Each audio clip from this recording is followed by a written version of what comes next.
My name is Evelyn Hart.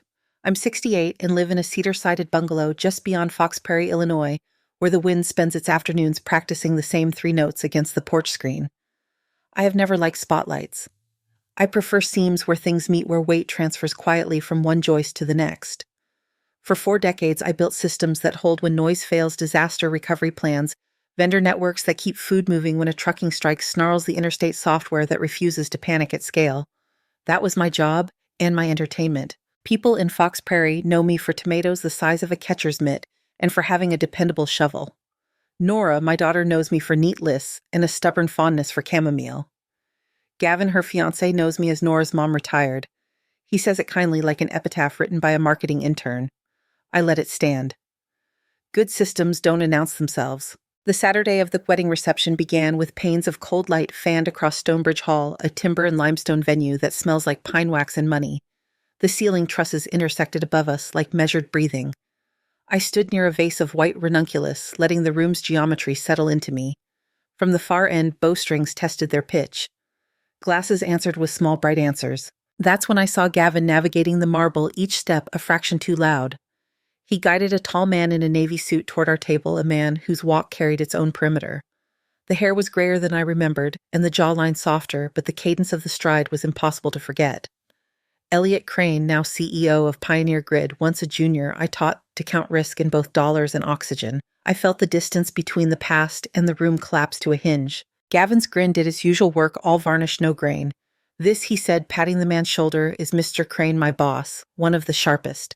Then, with a gentle pivot, as if unveiling a modest decorative lamp. And this is Evelyn, Nora's mom. She's retired now. Keeps it simple. Keeps it simple hung there like a label on an empty drawer. Elliot's eyes moved from Gavin's performance to my face. The recognition was not theatrical. It was infrastructural. A quick stress test, then the load settled.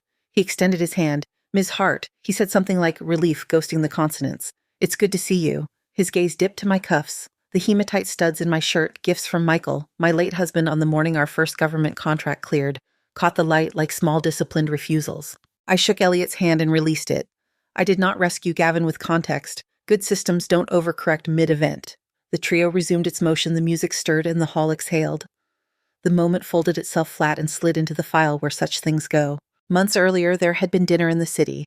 Nora wanted a proper family evening, which in her vocabulary includes linen napkins and a server who calls the water pitcher her. She chose LaRue on Wells, an Old Town brasserie we'd once helped modernize, when my team wrote a tap-to-table middleware that made their POS stop feigning at 7:30 p.m. I kept the association to myself. I am allergic to the sentence I wrote that. The hostess set us by the fireplace where the menu reads like a confident whisper. Nora ordered trout with preserved lemon. Gavin chose a dry-aged ribeye and a glass of something he pronounced in a way that required eye contact. When the server turned to me, I asked for barley soup and a little gem salad. The server nodded as if I'd passed a test that didn't matter to anyone else. Gavin's eyebrows performed their bit. Just soup, he said, a practiced chuckle warming the question. You sure, Evelyn? I adjusted the napkin on my lap and my cuff slid a half-inch. Hematite catching the firelight. I'm sure, I said. He leaned back, relieved to have a line. My mom always says soup is for when you're saving up, he went on, but hey, different priorities.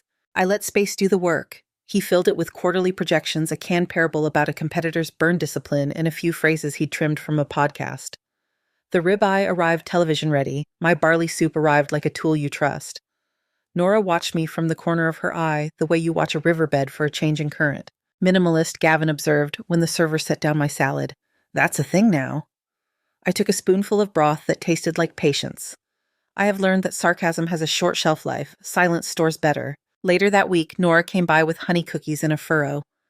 We drank tea in my kitchen while late light braided itself through the curtains. When she asked why I never tell Gavin about what you used to do, I rinsed the teaspoon and set it on the towel to watch a single bead of water decide which edge to choose. If he wanted the dimensions, I said he would have asked. She said nothing, which for Nora is the beginning of thought. I am not secretive. I am indexed. Upstairs, my workroom keeps an ordered record of the life Gavin assumes is decorative. The cabinet is oak fitted by a retired carpenter who refused to let a skewed hinge exist within reach of his name. Inside are files labeled in an alphabetical hand that never learned weakness. 3 patent certificates, a federal grant letter with my signature pressed beside the seal, Early vendor maps printed the night a Midwestern port strike taught us that coffee and insulin wait for no permit. There's a faded photo of Michael Young with a smudge of axle grease where he thought he'd shaved, and Elliot in a stolen optimism of a tie, and me in a sweatshirt built for two of me, holding a soldering iron I'd borrowed longer than anyone planned. Nora touched the frame with 2 fingers as if glass could misremember. You kept everything she said, not everything I said, just the parts that hold up the rest. In the mornings I moved dirt. After Michael died, the garden taught my hands a grammar softer than Gantt charts, but just as precise. Roma vines rosemary trellised pole beans that pretend to listen when you talk to them about weather. The day the envelope came, the heavy cream one, you could smell rain backing into its run-up somewhere west. Gavin parked a black SUV at the curb with the confidence of someone who believes curbs are suggestions. He walked the stepping stones like a man avoiding puddles in a nice suit. I wiped soil from my jeans and met him halfway. Invitation, he said, producing the envelope like an exhibit. Thought I'd deliver it personally. The paper was the kind chosen by people who audition stationery for a living. Thank you, I said, and offered iced tea. He glanced at his watch as if time were a leash. I've got a meeting. Of course he did. He's been bred on calendar links. His look took a lap around the beds. At least you found a hobby, he said, smiling the kind of smile that has brackets. Post-retirement purpose, right? The beans knew better than to respond. The rows suit me, I said. He rocked on his heels and tried again. Nora said you used to be in tech. You must get bored out here. I considered the basil. Watching things grow beats watching dashboards flicker, I said. He laughed obligingly and left. The gravel restored itself to silence. That afternoon I stood at the kitchen window with the envelope, letting the weight finalize its own argument. Wind lifted the curtain hem and set it down again. The hematite studs lay on the table beside a spool of twine. From the hall, the old telephone, a landline. I keep out of superstition clicked once, then thought better of it. The house resumed its steady job of holding.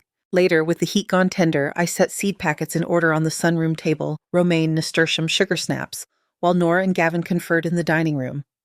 The pocket door was ajar in the way things get, when people believe they're private by posture. I wasn't listening, but the word Stonebridge carries its own echo. Gavin tapped a glossy brochure. It's the only venue that makes sense, he said. Nora's reply arrived softer. It's a lot. Paper shuffled. We'll have Crane on the guest list, he added. You don't bring him to a garden wedding by the water, you bring him to Stonebridge. The room says we know what we're doing. The room, I thought, says, whatever you train it to. I slid the nasturtium packet precisely flush with the sugar snaps. The packets behaved. The future sat where it was told for the moment. When they left, Nora hugged me with a softness reserved for birds and mothers. I'll text you final details, she said, which in her dialect meant a spreadsheet with 3 color codes. Gavin paused in the doorway. We're working with a stylist to keep the photos coherent, he said. Muted tones, structured lines, nothing eccentric. He looked at my garden shoes, then at the planks of the porch as if the porch owed him something. Coherent, I said, and nodded as if the word had a single job. After they drove off, I went upstairs and opened the oak cabinet again the way one checks a breaker after a flicker. The documents waited. The photo waited. Labels waited. I took down a flat archival box and lifted from it a charcoal jacket tailored when I still signed my emails in 3 lines operations risk culture. The stitching along the inner lapel made a small map of a year when we were more stubborn than wise. I ran a thumb over it and set it back. Then I wrote a line on a legal pad the color of old sunlight, record only what holds. The next morning I returned to the rows, kneeling into the cool. Soil crumbled the way it does when it believes in drainage. Somewhere a freight train argued for 10 long seconds and lost. By noon, I'd staked the tomatoes and forgiven a squirrel. On the porch, an unopened envelope waited patient as granite. Systems do their best work when no one is narrating. I rinsed my hands, turned the envelope so the seal faced me, and slid it open. Heavy cardstock, block serif, a venue's logo that wanted to be a crest. Stonebridge Hall, a list of times that assumed obedience. I returned it to the sleeve and set it on the buffet beside a vintage engineer scale Michael once used to explain the way moments travel through a truss. He said the thing that holds the quiet is the thing that holds the most. The house held. In the weeks after the invitation, Fox Prairie practiced spring as if it were a contract with clauses. Sun for 3 days, rain for 2 wind for emphasis. I worked the garden between storms, staking what needed direction and letting the rest negotiate with gravity. Systems reveal themselves when the weather tests them. People do too. Nora began stopping by in the early evenings, always with something small in her hands, a paper sleeve of peonies from a roadside stand. a jar of apricot jam from a coworker's mother, a corked bottle of sparkling water with a label that sounded like a crossword answer. She'd sit on the porch steps and talk about measurements, suit fittings, table widths, the distance a runner should hang off the edge of a table to photograph well. If the breeze caught her hair, she would hold it down with a knuckle and laugh at herself, and for a second she was the child who used to announce thunder with both hands on her hips. Gavin preferred arrivals. He knocked like meetings knock, precise and forgettable. Sometimes he brought folders, vendor grids, valet estimates a page where someone had mocked up a monogram with 3 fonts fighting for custody. He narrated decisions as though the narration completed them. One afternoon, he came dressed in what he calls field casual navy sport coat, pale shirt, a belt that might have cost as much as an air conditioner. What drew the eye wasn't the clothes, it was the watch. Brushed steel midnight dial, a slim moon phase where the seconds usually boast. I knew the model the way you know your own handwriting. Marlowe and Reed chronometer, the edition given the morning we filed our S1 Zane. When Elliot and Michael and I signed our names in a room that had no air until we made some. The back of that watch had been engraved with a sentence I wrote in black felt pen because the office manager's printer had mutinied at dawn. Gavin set his folder on my kitchen island. The watch face flashed once in the late light, a small blue disc swanning along its track. "I'm trying this on for a bit," he said, not noticing where my eyes had landed. "Elliot says it's a reminder to think in quarters and in years." He tapped the glass lightly with a fingertip that had never known solvent. I could still feel the burr on the end of heart from the engraving tool if I let my fingers remember. I didn't move my hands. "What do you need, Gavin?" I asked. He opened the folder and fanned out pages that smelled like the inside of a copy shop. Photography flow, car staging, and a note from the stylist's guidance for family presentation. He smiled at the word, pleased with its politeness. "We're aiming for cohesion." I read the note. Muteds, structured lines, no heavy patterns. Avoid embellishments with a reflective finish that could flare on camera. A font with small shoulders, serious without wit. At the bottom, a handwritten line, neutrals communicate legacy.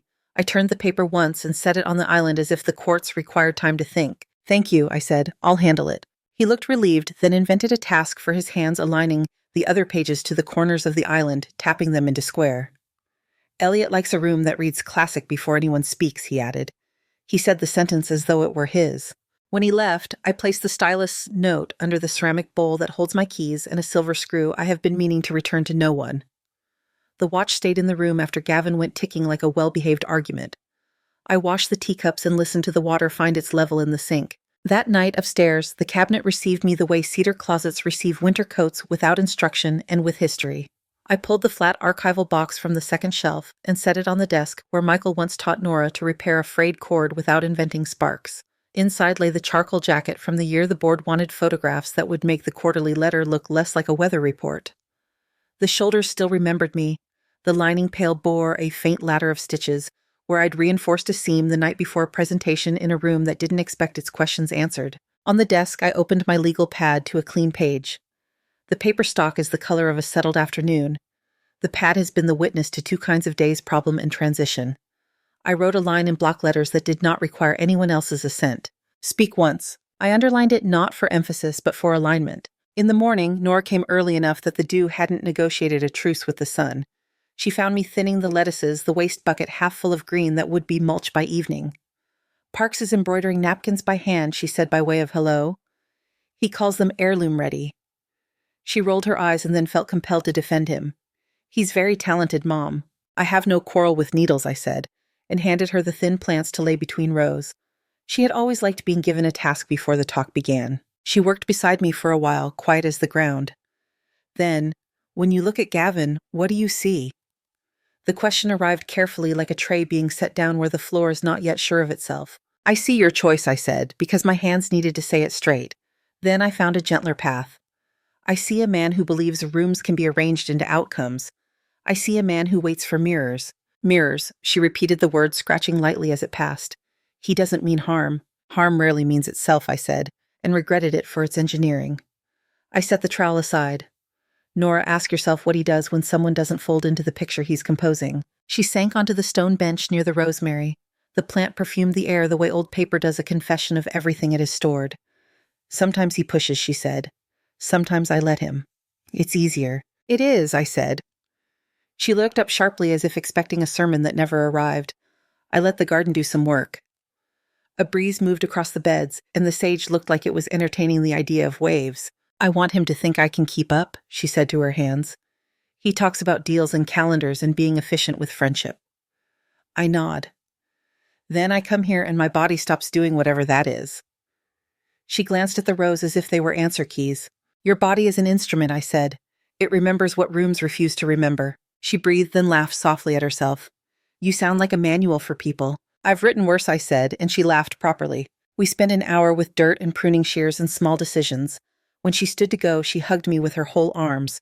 He wants to bring Elliot to the reception, she said against my shoulder. I know, I said. She pulled back, surprised. You know, Gavin tells the heir his plans, I said, and she smiled even while she didn't want to. Drive safe, I added, and she did. A few days later, Gavin arrived with an envelope thick enough to insist on 2 hands. He had circled a line in the stylist's addendum. Avoid statement pieces with personal provenance, unless they photograph quietly. He spoke the word provenance like he'd rescued it from a museum. It's just to keep the narrative clean, he said. We're trying to communicate a certain kind of steadiness. I understand steadiness, I said, and lifted the envelope by a corner.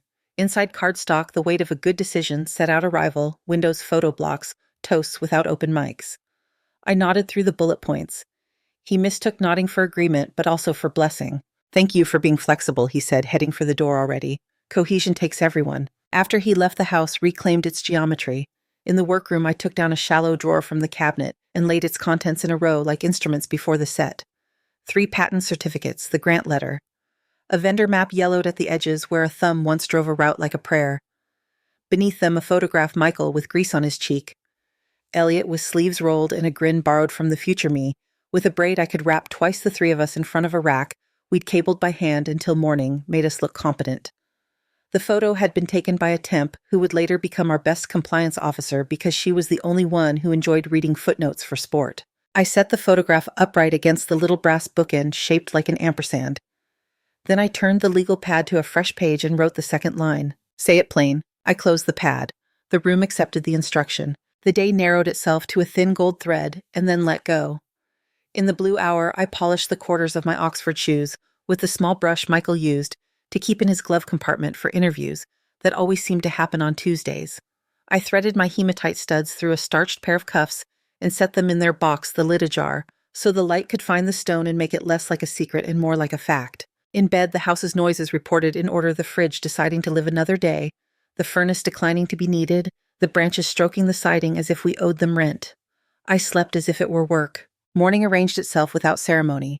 I boiled water and watched the steam consider the window. The charcoal jacket hung on the closet door calm as a solved equation. On the dresser, the Marlowe and Reed in my memory sat beside the version on Gavin's wrist in the present, and the 2 behaved themselves in separate rooms because physics insists. Nora texted at 7:08, running a little behind. Don't worry about flowers. Parks overdid it in a good way. Love you. 3 dots appeared as if they were trying to find a softer way to ask me to be on time. Then they vanished, as Mercy does. I answered her with a photo of the garden, the beans pretending to be taller than they were, the morning light borrowing itself against the tomato cages. On schedule, I wrote, all loads accounted for. She sent a heart, and after a pause, a second word that said everything she was not yet ready to say, thanks. Before I dressed, I opened the cabinet one more time, not from doubt, but from ritual. I checked the seam I had reinforced years ago and pressed it with a thumb until the cloth remembered cooperation. I slid a square of linen plain unthreaded into the jacket pocket. On the desk, my legal pad waited. I lifted my pen and added a final smaller note below the other 2, a line the size of a whisper. Enough. Downstairs, the porch had already warmed to the idea of company. I locked the front door, then unlocked it and locked it again. Not because I am indecisive, but because I like the sound the latch makes when it understands its job. The stylist's note lay under the key bowl, visible now that I'd shifted the ceramic to retrieve the car fob. Muteds, structured lines. The house, the garden, the tools in the shed. Everything we owned understood the instruction long before it was printed. I set the note back where it could mind my keys when I returned. The jacket hung from my hand like a clause that had survived 4 rounds of edits without losing its subject. The studs in their small tin made a barely audible sound, a patient rattle as if they were practicing being quiet in public. Outside, the maples spat leaves at the driveway because wind had suggested it, and wind is persuasive. A mourning dove decided the power line was counsel and took it. In the kitchen, the kettle clicked to off, and the silence after the click sat clean as a new page. I took one last look at the workroom, the oak, the papers, the photo propped against the ampersand, and turned out the light. The house held its breath and let it go the way houses do for people who remember to listen. Then I lifted the jacket, smoothed the sleeve, and stepped forward into the day that had been put on the calendar weeks ago and would arrive on time regardless of who believed in it. The day kept its appointment. I locked the front door, listened to the latch confirm its purpose, and drove the county road that threads between plowed fields and a water tower that believes it is a lighthouse. The charcoal jacket rode the passenger seat like a quiet passenger. On my wrist, nothing. On my cuffs, the hematite studs I had set out the night before holding their small, reasonable shine. Stonebridge Hall announced itself by smell before it became architecture pine polish and the faint brightness of cut citrus from the bar. The parking apron was a chessboard of rented cars and hopeful shoes. Inside the entryway made a case for tall spaces with no descent. Wood trusses crossed overhead in pairs that looked like agreements between equals. A wall of windows admitted a square of sky large enough to be evidence. Nora was in a room with 3 mirrors and 4 people trying not to look like they were looking at her. The dress was satin, not loud, and the light decided to concentrate on her shoulders. She saw me and smiled in a way that kept from being a reflex. "You look perfect," she said, and then catching herself. "You look like you." I kissed her forehead, which smelled like something expensive that was trying to be a garden. A woman with a belt full of sewing needles adjusted a hem that did not require adjustment. A man named Parks hovered over a box that held enough flowers to suggest a river had given up its banks. Nora touched my sleeve with a fingertip. "You brought the jacket," she said, though anyone with eyes could see that I had. "It remembered me," I said. She nodded as if clothing could keep secrets. Someone knocked 2 soft managerial taps, and a planner's head appeared in the door like a comma that had learned to walk. 10 minutes, she said. The room resumed its small choreography. I held Nora's bouquet for 30 seconds so she could drink water without confetti on her upper lip, and for those 30 seconds we remembered another room where she held a paper cup while a school nurse found a Band-Aid with cartoon bears. She handed me back the flowers and righted herself, as if aligning to a grid no one else could see. When the processional began, the piano produced the same reliable pattern it has produced at 1,000 inaugurations of good intentions. I took Nora's hand at the threshold. The hall rose. Carpet borrowed from a hotel in a city you respect more than you should help the shoes forgive themselves. We walked. Her palm was warm and sure, not clinging. At the aisle's end, Gavin waited in a suit that had practiced being important. I placed Nora's hand in his, and in the exchange there was nothing theatrical to be found. Hands do not rehearse. They learn. I took my seat in the front row and let the vows pass through me the way a well-tuned vent lets air through winter. The officiant spoke with the clarity of someone who had once sold real estate. Rings traveled from pockets to fingers and understood their new work. When the room clapped, it did so as one body and mistook that for unanimity, which is common. Cocktails made themselves available in a space that smelled faintly of rosemary and lampshade. The trio in the corner announced standards with the pleasant professionalism of men who have no quarrel with the key of C.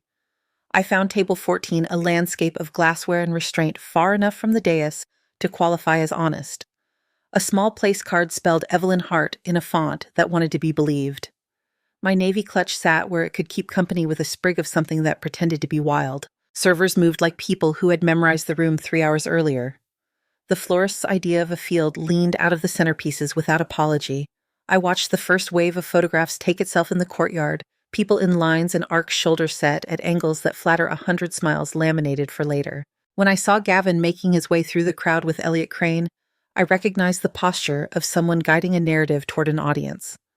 Gavin's hand rested on Elliot's back in a way that might have persuaded a less self-propelled man to keep moving.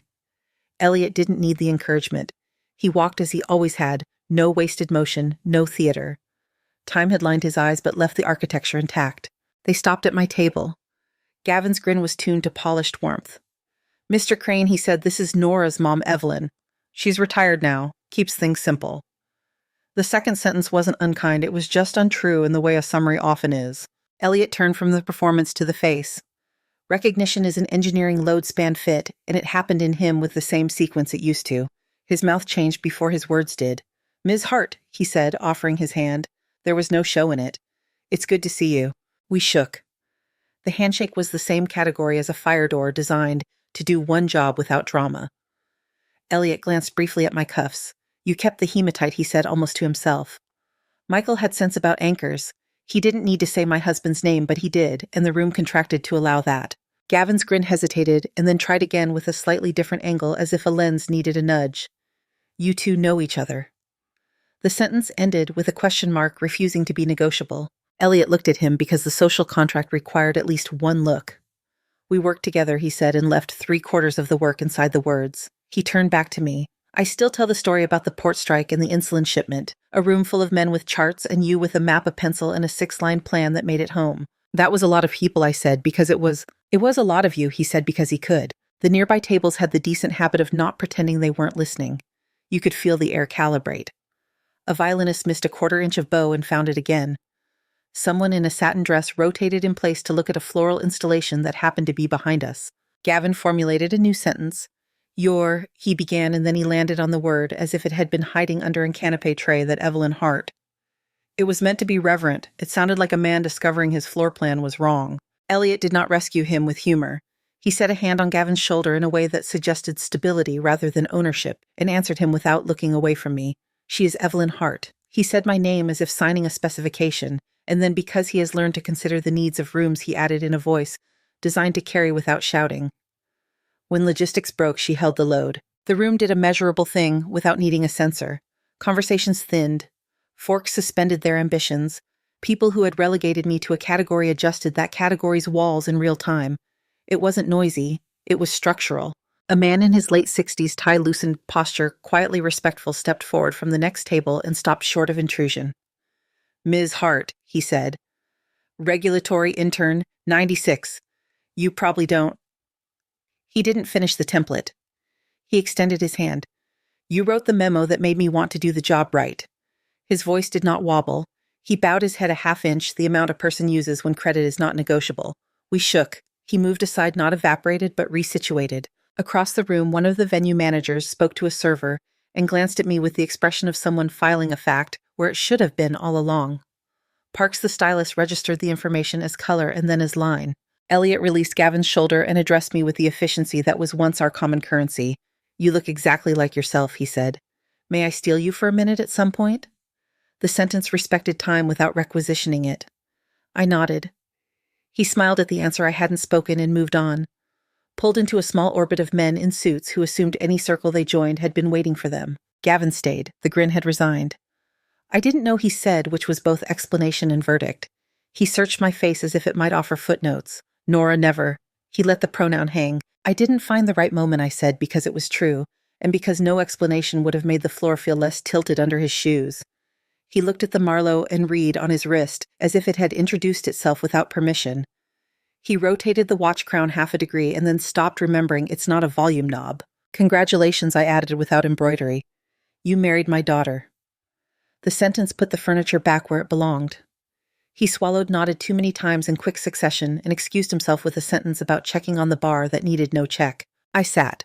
A server passed with a tray of small persuasive things. Olive tart, she asked. Please, I said, and she leaned close enough to let her voice fall without bouncing. You wear them beautifully, she said, glancing not at the jacket, not at the dress code, but at the studs. Then she was gone because good service knows when to exit the moment it has entered. The trio in the corner folded one standard into another without accusing anyone of noticing. A cousin I had not met yet told a story too long for standing and made her own circle to sit down inside. A child in dress shoes worked out the physics of sliding on marble with a mother's hand installed on his shoulder as a brake. Elliot reappeared and occupied the chair beside mine without asking the chair's opinion. He rested his elbows lightly on the tablecloth, hands folded as if we were in a conference room where the air had enough oxygen. I'll say it simply, he said. Thank you. The words were not ceremony, they were inventory. You were there too, I said. I was 27 and thought cleverness could be a lever, he said. You were whatever the word is, for the person who knows where the fulcrum goes. We did not look at the dais.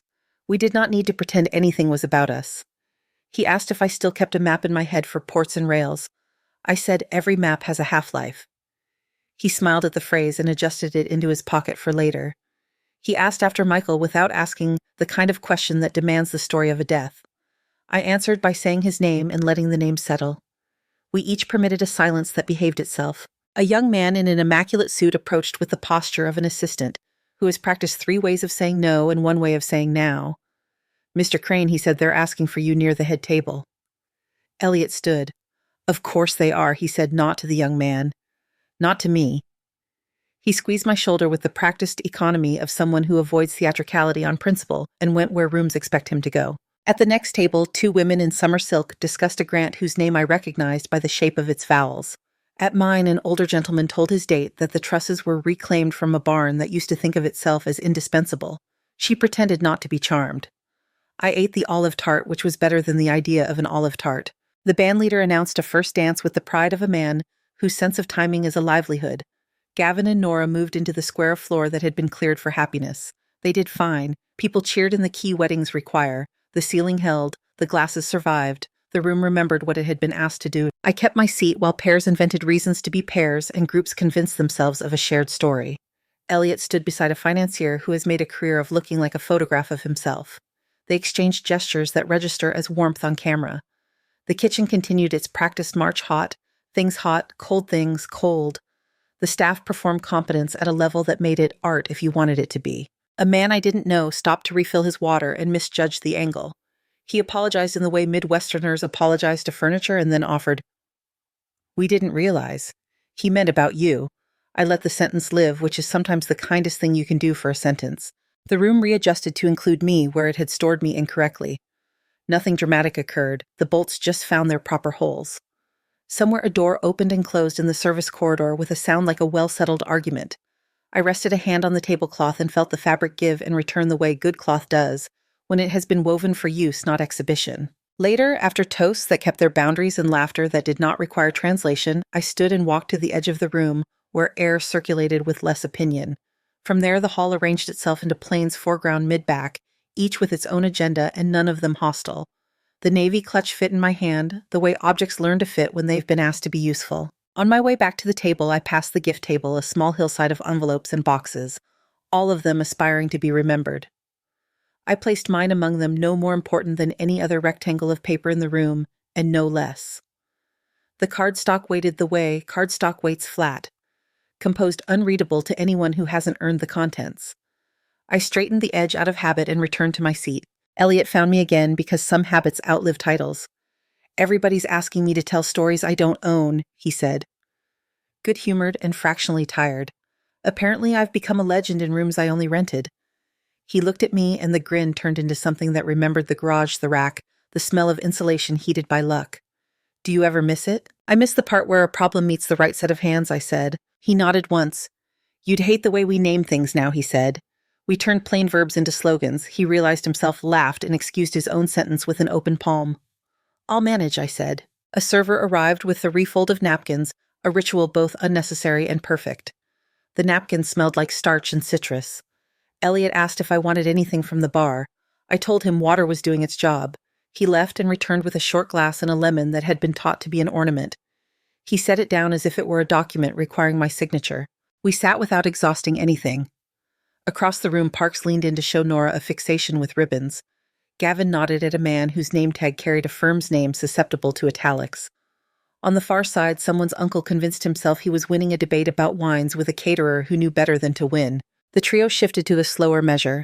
The room softened its edges. A light found the jacket's lapel and made a small temporary promise there. I touched the hematite once with the pat of a finger, the way you touch a stone before you cross a creek to remind your feet that stone is a thing. I excused myself long enough to stand near the window wall, where the evening pressed its forehead to the glass, to see how we were doing. Outside, the hedges kept their line as if they'd been warned. The sky arranged itself into the color that makes photographs popular. Inside, the room held its load. The trusses behaved. The floor kept faith with shoes it did not choose. The air managed its obligations. I returned to my chair. The glass of water had made a small ring on the cloth, perfectly circular, contained. I moved the glass half an inch so the ring could be its own evidence, and not an accident. The studs were cool against my wrists. The jacket rested where it had been placed. The room acknowledged and moved on. The room finished absorbing its new information and returned to its tasks, music in a key. People could agree with glasses finding mouths, 100 polite gravities at work. I stood long enough to loosen the ache in my knees and walked to the terrace doors, where the glass gave the evening away to consider us. Outside, the hedges kept their line. Light backed down the lawn in orderly inches. I breathed and let the pine and faint citrus settle. When the door eased open again, Nora stepped through, still holding the bouquet like a decision. She stood beside me without announcing herself. "Why didn't you tell him?" she asked. The question was clean, not sharp. "Because how he treated me before he knew was the measurement," I said. She watched the lawn for a while, working a ribbon between two fingers the way she used to worry the edge of a library card. I let him narrate you, she said. I'm sorry. You don't owe me an apology, I said. You owe yourself a clear picture. A gull stitched a line across the slice of sky the windows had surrendered. We listened to the distant swell of a laugh track rising from the reception. I kept thinking you preferred the background, she said. I called it calm. Maybe it was just easier to file you there. I prefer function, I said. Back or front depends on where things hold. She smiled without looking at me. When she turned, her eyes were bright but managed. She put her free hand over mine on the rail and let it rest. Thank you for walking with me, she said. Always, I said, which was neither promise nor performance, just usage. We went back in when a planner appeared with that gentle, firm look planners wear. When time is a hallway, you must enter. Inside, the band changed tempo. A toast found the right length. A child dragged patent leather across marble until a mother's hand reintroduced friction. Near the gift table, an ivory hillside of envelopes competed politely. I set mine where the stack would bear it and squared the corner because corners should be squared. By the time the last plate traveled home and the trio began furling sound, the hall had that emptied fullness of rooms that have done a big job well. I hugged Nora, breathed in hairspray and satin and the cleaner's invisible assertions. Gavin shook my hand, and his pupils did the kind of math pupils do when blueprints need revision. The jacket held its line all the way to the car. 3 days later, on a noon, shaped like a coin, my phone trembled on the porch rail. Gavin. I let it ring once and answered. Evelyn, he said, catching his own name and starting again. We got your gift. Thank you. Paper rustled wherever he was. It was addressed to Nora only. Yes, I said. I just wanted to make sure there wasn't another one, or a mix-up. There wasn't, I said. He coughed a smile into the line. Right. May I ask why? I looked past the porch to the rows where the beans were testing a new rung. Wind moved the rosemary into a small, fragrant argument with itself. Love is shared, I said. Legacy is earned. Silence efficient. Okay, he said finally. Okay. He cleared his throat as if it had opinions. Paris was great, he added, deciding to put furniture somewhere. I told him to drive carefully and ended the call before we could both start tidying what didn't require tidying. That evening, Nora texted a photograph of a fountain at dusk, water making a geometry it could hold. Thank you, she wrote. I understand. I answered I know. Then added nothing that might instruct where nothing was needed. The next morning, I took the charcoal jacket from its hanger and laid it across the back of the chair in my workroom. The studs went into their tin with a sound as small as agreement.